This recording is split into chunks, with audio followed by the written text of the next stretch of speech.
જામનગરની મહિલા અને સગીર 20 લાખના એમડી ડ્રગ્સ સાથે ઝડપે। રાજકોટ રેલવે સ્ટેશન પરથી ઝડપાયેલી મહિલા જામનગરના શખ્સના કહેવાથી મુંબઈથી ડ્રગ્સ લઈ આવી રહી હતી। રાજકોટ રેલવે સ્ટેશન પરથી અમદાવાદ રેલવે પોલીસને એસઓજીએ ₹18.89 લાખના મેફેડ્રોન એમડી ડ્રગ્સ સાથે જામનગરના ગોલ્ડન સિટીની બાજુમાં આવેલા આવાસ યોજનાના ક્વાર્ટરમાં રહેતી યાસ્મીન અનવરભાઈ સેતા ઉંમર વર્ષ 40 અને એક સગીરને ઝડપી લીધા હતા।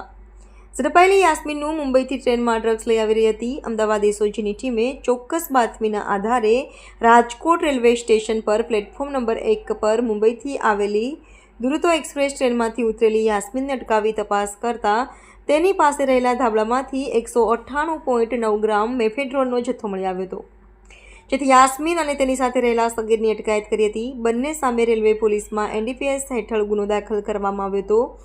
એસઓજીની પ્રાથમિક પૂછપરછમાં યાસ્મીને એવી કેફિયત આપી છે કે તેને હાલમાં પૈસાની જરૂર હતી। જામનગરમાં રહેતા અઝરુએ તેને મુંબઈથી ડ્રગ્સનું પાર્સલ લઈ આવવાનું કહ્યું હતું। બદલામાં ₹10,000 આપવાનું નક્કી કર્યું હતું। પોલીસને શંકા ન જાય તે માટે સગીરને સાથે લઈ મુંબઈ પહોંચી હતી। મુંબઈ સેન્ટ્રલ રેલવે સ્ટેશન ખાતે અઝરુના કહેવા મુજબ કોલ કરતા નિઝામ નામનો શખ્સ આવ્યો હતો અને તેને ડ્રગ્સનું પાર્સલ આવી ગયો હતો, જે નિયમ મુજબ એસઓજીએ રાજકોટ રેલવે પોલીસને તપાસ સોંપી દેતા સ્ટાફે યાસ્મીનને કોર્ટમાં રજૂ કરી 2 દિવસના રિમાન્ડ પર મેળવી તપાસ આગળ ધપાવી છે।